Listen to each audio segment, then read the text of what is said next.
నమస్తే BCN news కి స్వాగతం. నా పేరు నీలిమ. ముందుగా ముఖ్యాంశాలు.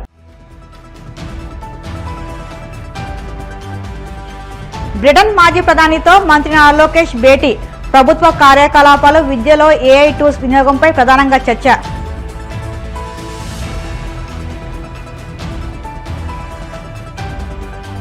జూన్ 21న విశాఖలో ప్రతిష్టాత్మకంగా నిర్వహిస్తున్న యోగా డేలో ప్రతి ఒక్కరూ పాల్గొనాలి.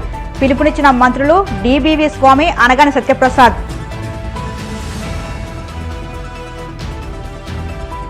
వైసీపీ కార్యకర్త నాగమల్లేశ్వరరావు మృతికి జగనే కారణమన్న వర్ల రామయ్య.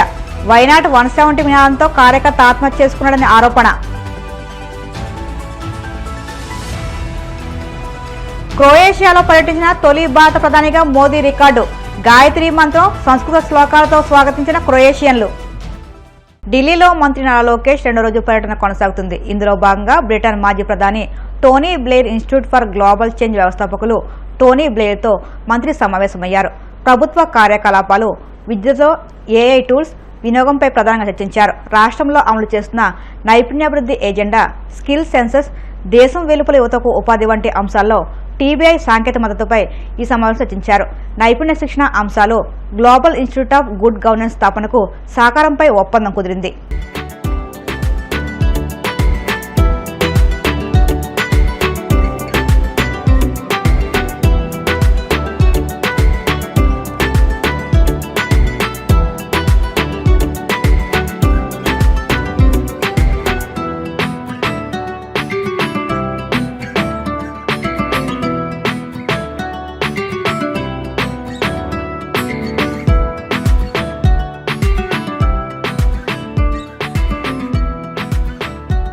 ప్రపంచం మొత్తం విశాఖ వైపు చూసేలా నిర్వహిస్తున్న యోగా వేడుకల్లో అందరూ పాల్గొనాలని మంత్రి డోలా బాలవీరాంజనేయ స్వామి పిలుపునిచ్చారు.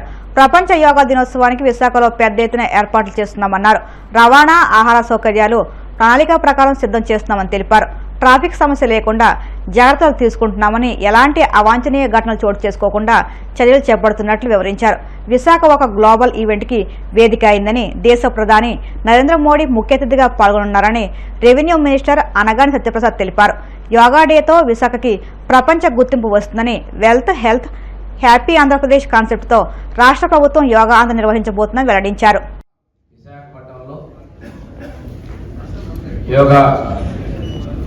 అంతర్జాతీయ యోగా దినోత్సవం సందర్భంగా యోగా దినోత్సవాన్ని సెలబ్రేట్ చేసుకోవడం కోసం విశాఖ నగరం అంతా కూడా సర్వసన్నద్ధం అవుతా ఉంది. యోగా మన సాంప్రదాయాలని, మన ఆరోగ్యంలో భాగం. ఈరోజు ప్రతి ఒక్క వ్యక్తికి ఆరోగ్య సమస్యలు వస్తున్నాయి. అందుకోసం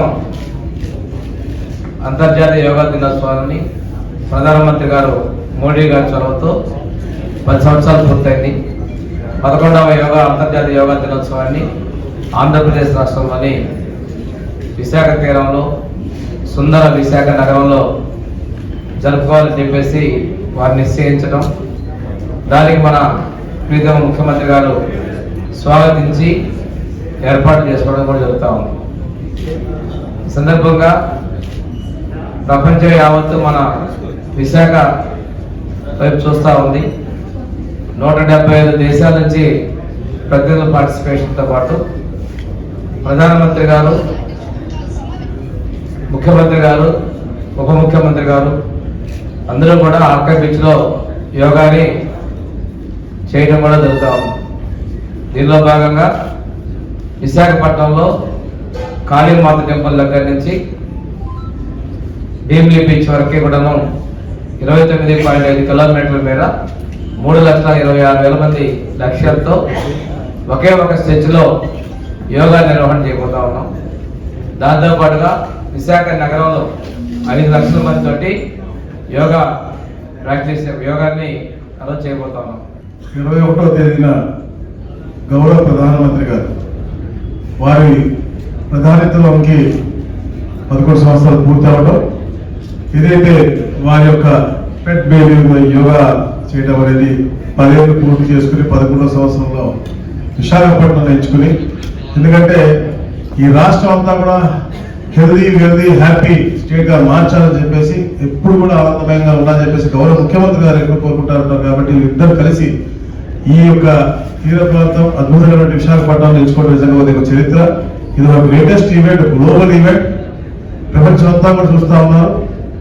ఈ రాష్ట్రంలో అమూల్యంగా 2 కోట్ల మంది రిజిస్ట్రేషన్ చేసుకున్నారు. మనం చూస్తా ఉంటే విశాఖపట్నంలోనే ఈ రోజు ఉదయానికి చూస్తే 6 లక్షల పై చిలుకు వారు తప్పకుండా వస్తామని చెప్పేసి కూడా యాప్ లో అప్లోడ్ చేసుకున్నారు.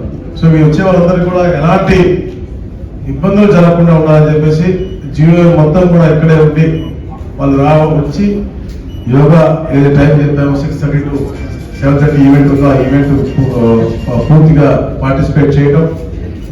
అయితే రికార్డ్ మనం అనుకుంటాం, record secondary thing, but we want everybody to be discipline and do perform the yoga in the right time right place అని చేసేది. అదే కంపార్ట్మెంట్స్ పెట్టాము, పార్కింగ్ కంపార్ట్మెంట్స్ పెట్టాము, అన్నిటికీ టైంకి వచ్చి వాళ్ళు ఎలా చెప్పేసి అందరూ కూడా హ్యాపీగా ఉండాలనేసి ఈ యొక్క కార్యక్రమం చేస్తా ఉన్నాం.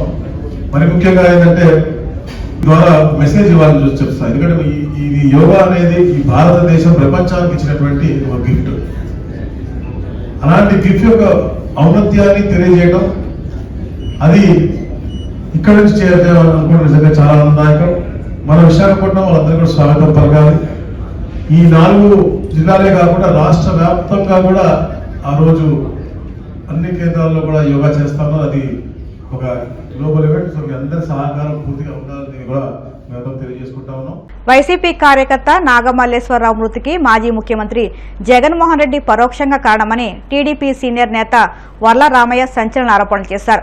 ఎన్నికల ఫలితాల తర్వాత నాగమల్లేశ్వరరావు మరణించారని, ఆ సమయంలో జగనే ఆపద్ధర్మ ముఖ్యమంత్రిగా ఉన్నారని ఆయన గుర్తు చేశారు.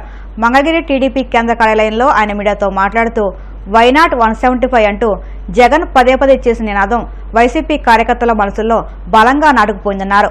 నాగమల్లేశ్వరరావును బెట్టింగ్ కింగ్ గా అభివర్ణించిన రామయ్య జగన్ గెలుస్తాడనే నమ్మకంతో ఆయన పెద్ద మొత్తంలో బెట్టింగ్లు కాసినట్టు తెలిపారు. జగన్ ఆపద్ధర్మ ముఖ్యమంత్రిగా ఉన్న సమయంలోనే నాగమల్లేశ్వరరావు చనిపోయారని, ఆనాటి ప్రభుత్వ ఒత్తిడి వల్లే ఆయన మరణించారని వెల్లడించారు. గౌరవ జగన్మోహన్ రెడ్డి గారు ఈరోజు ఒక విచిత్రమైన ఓదార్పు యాత్ర చేశారు పల్నాడు జిల్లాలో. సంవత్సరం క్రితం, పోయిన సంవత్సరం ఏప్రిల్ నెలలో ఎన్నికల కౌంటింగ్ జరిగిన నేపథ్యంలో వాళ్ళ పార్టీ కార్యకర్త కొర్లకుంట నాగమల్లేశ్వరరావు అనే అతను ఆత్మహత్య చేసుకొని చనిపోయాడు అని సంవత్సరం 2 నెలల తర్వాత ఈ రోజున అతన్ని ఓదార్చటానికి ఓదార్పు యాత్ర పేరిట బయలుదేరాడు ఆయన. నేనంటున్నాను, ఈ రోజున జగన్మోహన్ రెడ్డి గారు చేసిన ఈ ఓదార్పు యాత్ర పేరిట చేసిన ఈ యాత్ర, this is nothing but a vulgar exhibition of his wealth. అతనుకున్న అవినీతి సంపదని ఒక్కసారి ఎక్స్పోజ్ చేసుకున్నాడు. నా దగ్గర ఉన్న అవినీతి సొమ్ముతో నేను జనాన్ని ఏ రకంగా మాయ చేయగలనని చెప్పి ఈరోజు యాత్ర ద్వారా అతను చెప్పాడు తప్పితే అది నిజమైన యాత్ర కాదు. నిజమైన యాత్ర అయితే చనిపోయిన వెంటనే వెళ్ళి పలకరించాలి. అప్పుడు ఖాళీగా ఉన్నాడు ఆయన. అతను చెబుతాడు, అయ్యా నువ్వే ముఖ్యమంత్రి ఆ రోజున ఆధర్మ ఏమంటారు ఆపద్ధర్మ ముఖ్యమంత్రివి అని చెప్పలేదా మీకు? అసలు విషయం నేను చెబుతా, వినటానికి సిద్ధంగా ఉన్నావా మిస్టర్ జగన్? అసలు వాస్తవం ఇప్పుడు చెబుతాను నేను. ఈరోజు నీ వెంట వచ్చిన జనానికి చెబుతాను అసలు విషయం. మీ సాక్షి పత్రిక చెబుతాను అసలు విషయం. మీ యాత్రలో వెంటబడిన జనానికి చెబుతాను, మీ జనానికి అసలు విషయం. ఈ కొర్లకుంట నాగమల్లేశ్వరరావు గారు మీ పార్టీ నాయకుడే. మీకు కరుడు గట్టిన మీ పార్టీ నేత నేను కాదంటలేదు, ఫాలోయర్. మీకు ఎన్నికలు జరుగుతున్నప్పుడు బెట్టింగ్స్ వేస్తాడు. ఈ Korlakunta Nagamalleswara Rao is a betting king. ఆ ప్రాంతంలో ఎవరినన్నా అడగండి, సత్తనపల్లి ఏరియాలో ఈ ఎన్నికల బెట్టింగ్స్ ఎవరు వేస్తారా అంటే కొర్లకుంట నాగమల్లేశ్వరరావు పేరు చెప్పి మిగతా వాళ్ళ పేరు చెబుతారు. అతను చాలా బెట్టింగ్లు వేశాడు. మా జగన్ గెలుస్తాడు, 175 గెలుస్తాము అని చాలా బెట్టింగ్లు వేశాడు. ఎంక్వైరీ చేయండి ఊళ్ళో. అతని తండ్రిని అడగండి, గుండె మీద చేసుకొని చెప్పమనండి. ఆ వెంకటేశ్వర్లో అతని తండ్రి, మీ అబ్బాయి బెట్టింగ్స్ వేశాడా అని అడగండి, చెబుతాడు.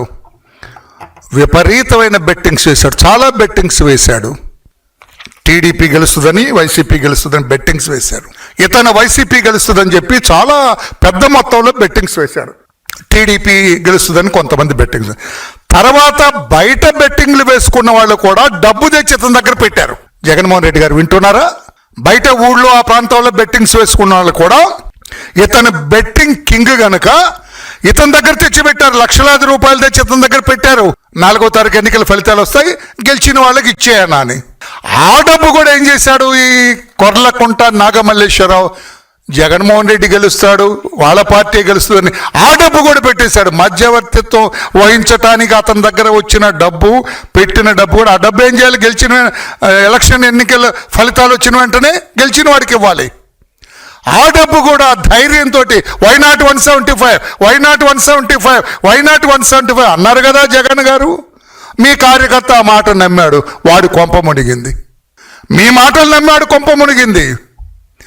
అసలు నన్ను అడిగితే you provoked him to commit suicide. Mister Jaganmohan Reddy, you provoked him. రాష్ట్ర ప్రభుత్వం వ్యవసాయ రంగాన్ని అన్ని విధాలుగా ఆదుకుంటుందని, సాగులో యాంత్రీకరణను ప్రోత్సహిస్తూ యంత్ర పరికరాలు, డ్రోన్లు అందిస్తున్నామని తిరుపతి జిల్లా కలెక్టర్ తెలిపారు. జిల్లాలోని 1678 చిన్న సన్నకారు రైతులకు వ్యవసాయ యంత్ర పరికరాలను రాయితీపై 2,67,26,984 రూపాయల చెక్కును వ్యవసాయ అధికారి ప్రసాద్తో కలిసి పంపిణీ చేసే రైతులతో సమీక్ష సమావేశం నిర్వహించారు. ఈ సందర్భంగా కలెక్టర్ మాట్లాడుతూ రాష్ట్ర ప్రభుత్వం వ్యవసాయం మీద ప్రత్యేక దృష్టి పెడుతుందని, దానిలో భాగంగా ముఖ్యమంత్రి చంద్రబాబు సాంకేతిక పరిజ్ఞానంతో ముందు చూపుతో వెళుతున్నారని తెలిపారు. అది కాకుండా వ్యవసాయ శాఖ కాకుండా దాని అనుబంధ శాఖలకు కూడా ప్రభుత్వం ఎంతో ప్రత్యేకత ఇస్తుంది. దాంట్లో భాగంగానే మన గౌరవ ముఖ్యమంత్రి గారు కూడా ఇప్పుడు టెక్నాలజీ మీద చాలా ఎక్కువ ఫోకస్ పెడతారు. మెషిన్ మీద ఎక్కువ మీరు గమనించినట్లయితే గడిచిన సారి కూడా 2019కి ముందు చాలా సార్లు ఈ పరికరాలు, వ్యవసాయ పరికరాలు చాలా సందర్భాల్లో ఇచ్చారు. అదేవిధంగా ఈసారి కూడా ఖరీఫ్కు ముందుగానే మన జిల్లాలో సుమారుగా 1678 రైతులకి 6 కోట్ల వ్యయంతో అన్ని నియోజకవర్గాల వారీగా సరి సమానంగా మనం ఇవ్వడం జరిగింది. ఈరోజు ఇక్కడికి వచ్చిన తర్వాత మీ నుంచి కూడా సలహాలు, సూచనలు తీసుకోవడం ఏదైతే తీసుకున్నామో, ట్రాక్టర్లు కావాలన్నారు, రోటవేటర్లు ఇంకా ఎక్కువ కావాలన్నారు, అదేవిధంగా పవర్ స్ప్రేయర్లు ఇంకా ఎక్కువ కావాలన్నారు, డ్రోన్ కూడా చాలా మంది సంసిద్ధత చూపిస్తున్నారు. ఇట్లాగా అదేవిధంగా ఎంత ఖర్చు తగ్గుతుంది, ఎంత ఆదాయం అవుతుంది మీకు ఈ పరికరాలు వాడటం వల్ల అనేది కూడా మీ నుంచి తెలుసుకోవడం జరిగింది. అదేవిధంగా కొంతమంది కొన్ని సమస్యలు ఇచ్చిన వాటిలో కొన్ని ఇబ్బందులు చెప్పారు, అవి కూడా ఎట్లా పరిష్కారం చేయాలో కూడా అధికారులకు చెప్పడం జరుగుతుంది. కలిసి మీరందరూ గుర్తుంచుకోవాల్సింది ఏంటంటే, ప్రభుత్వం పూర్తి స్థాయిలో మీకు ఎప్పుడు కూడా వెంటదన్నుగా ఉంటుంది. వ్యవసాయ శాఖకి మరియు ముఖ్యంగా రైతులకి వెంటదన్నుగా ఉంటుంది. ఆల్రెడీ అన్నదాత సుఖీభావ పథకం కూడా తొందరలోనే ఇంకా ఈ నెలలోపే చేస్తామని గౌరవ ముఖ్యమంత్రి గారు కూడా చెప్పున్నారు. దాంట్లో మనం ఈకేవైసీ అంతా కూడా ప్రక్రియ పూర్తి చేస్తాం. మీరు కూడా మా విన్నపం ఏంటంటే, ఇప్పుడు ప్రతి సచివాలయంలో కూడా ఒక క్వాలిఫైడ్ అగ్రికల్చర్ అసిస్టెంట్ ఉన్నాడు. అంటే అతనికి రైతు కంటే ఎక్కువ తెలుసుంటుందని నేను చెప్పను, కానీ కొత్తగా వాళ్ళు చదువుకొని వచ్చిన వాళ్ళు బాగా, అంటే ఈ మధ్య ఏమేమి జరుగుతున్నాయి, దేనికి ఎక్కువగా దిగుబడి అవుతుంది, రాబడి ఎక్కువ ఏదొస్తుంది, మిమ్మల్ని తక్కువ పెట్టుబడి పెట్టి ఎక్కువ రాబడి వచ్చేది ఏంటి, ఎట్లా అనేది కూడా చెప్తారు. అదేవిధంగా కొంచెం వాళ్ళు ఉన్నటువంటి చాలా సుమారుగా మన జిల్లాలో 300 పైచిలకు మంది ఉన్నారు. వాళ్ళకు ఉన్నటువంటి నెట్వర్క్ ప్రకారం ఎక్కడ ఈసారి ఏ పంట వేస్తే బాగుంటుంది, ఏ పంటకి తెగులు వస్తుంది, ఏ పంటకి పూత ముందు ఎప్పుడు రాలిపోతుంది, అదేవిధంగా వర్షాలు ఎప్పుడు పడుతున్నాయి కూడా ముందే వాళ్ళకి సమాచారం ఇస్తుంది. దాని తగ్గట్టు మీకు ముందే చెప్పడం జరుగుతుంది. ఇప్పుడు కాసేపు ప్రకటనలు.